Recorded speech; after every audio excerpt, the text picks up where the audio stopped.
jou daaglikse CLF inspirasie. Drank. Wyn maak jou ligsinnig. Drank laat jou lawaai maak. Niemand wat van dronkenskap slinger is verstandig nie. Spreuke 20 vers 1.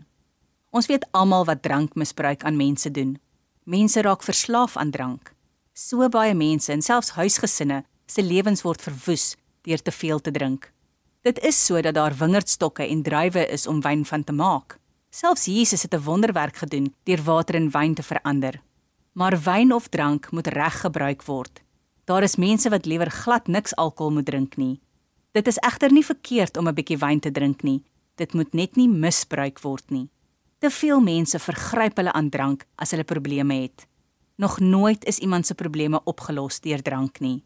Dit word net al hoe erger.